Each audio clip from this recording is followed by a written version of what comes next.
दरअसल मैच में ऑस्ट्रेलिया की जीत से ज्यादा जो चर्चे हैं वो सिराज और ट्रेविस हेड के बीच जो लफड़ा हुआ ना उस पर है। जहां एक तरफ कुछ लोग कह रहे हैं कि सिराज ने हेड का विकेट लेकर जो रिएक्शन दिया है और एग्रेशन दिखाया है वो एकदम सही है, क्योंकि ऑस्ट्रेलिया को ऐसी ही भाषा समझ में आती है। वहीं एक तबका ये कह रहा है कि सिराज ने फर्जी एग्रेशन दिखाया। आपका इस बारे में क्या कहना, कमेंट करके बताओ। इस मुद्दे पर बाकी दुनिया क्या कह रही है वो भी आपको बताएंगे, मगर उससे पहले आप एडिलेड टेस्ट का और बारीकी से पोस्टमार्टम देखना चाहते हो तो हमारे नोपो चैनल पर पहुंचो, और अगर पॉडकास्ट देखकर दिन गुजारने का विचार है तो टीआरपी चैनल पर जाओ, क्योंकि वहां पर हिस्टोरियन विक्रम संपत के साथ उनकी नई बुक के बारे में हमने बात की। अमेजिंग पॉडकास्ट है, डिस्क्रिप्शन में उसका लिंक भी दिया है, ठीक है, वहां भी जरूर जाना। फिलहाल वीडियो पे वापस आते हैं जहां चर्चा हो रही है हेड को आउट करने के बाद सिराज ने जो रिएक्शन दिया, क्या वो उचित था? क्या सिराज भावनाओं में ज्यादा बह गए, या डीएसपी सर को हेड ने उंगली करी और फिर प्रेस कॉन्फ्रेंस में जाकर सारा इल्जाम मोहम्मद सिराज पर मढ़ दिया? दरअसल जब इस टेस्ट के दूसरे दिन हेड को सिराज ने आउट किया, उससे ठीक पहले उसी ओवर में हेड ने सिराज को एक चौका और छक्का लगाया था, और फिर सिराज ने हेड को यॉर्क कर दिया, और फिर दोनों ने एक दूसरे को गाली देनी शुरू कर दी। मैदान पर इसे हीट ऑफ द मोमेंट कहा जाता है। मगर क्या आपने नोटिस किया, ग्राउंड अंपायर ने सिर्फ सिराज को बुलाकर उन्हें हिदायत देने की कोशिश की, मगर सिराज ने अंपायर को क्लियरली बोल दिया कि भाई उसको समझा, मेरे को नहीं। इस पूरे इंसिडेंट के बाद से इंडियन फैंस अपनी राय सोशल मीडिया पर रख रहे हैं। ज्यादातर फैंस आपस में ही भिड़ रहे हैं।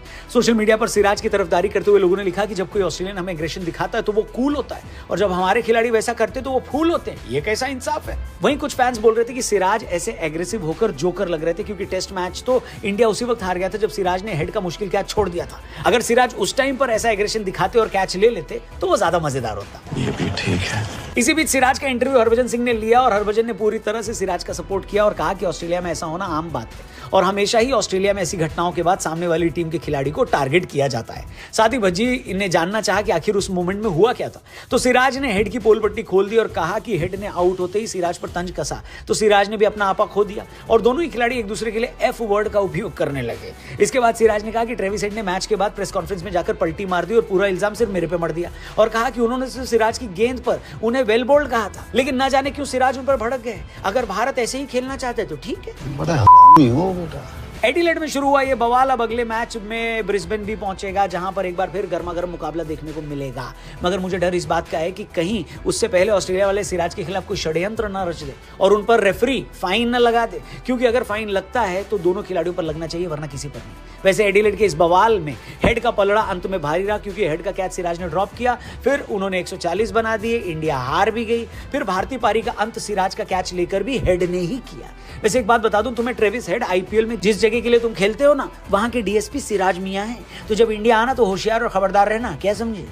एडिलेड में बाउंसर मार मारकर ऑस्ट्रेलिया ने हमारा काम तमाम कर दिया, पर अभी सीरीज में 3 टेस्ट मैच बाकी हैं, और कायदे से देखा जाए तो अब अगले टेस्ट मैच से शुरू होगा असली बीजीटी। क्या बात कर रहे हैं बाबा? अरे हाँ ब्रो, अब तुम इस सीरीज में हुए 2 टेस्ट मैचों का स्टार्ट टाइम ही देख लो। पर्थ टेस्ट सुबह 8:30 बजे शुरू हुआ, फिर एडिलेड 9:30 बजे, तो अभी तक वो सुबह उठकर मैच देखने वाली फील ही नहीं आई है। ये पागल हो गया। अरे पागल मैं नहीं, पागल पूरा देश हो गया, क्योंकि पर्थ में जीत के बाद इतनी आसानी से एडिलेड में हम घुटने टेक देंगे, किसी ने नहीं सोचा था।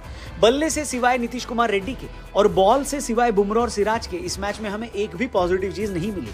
ऊपर से मैच में हो गया एक ऐसा बवाल जिसने इंडियन क्रिकेट फैंस को ही 2 हिस्सों में बांट दिया।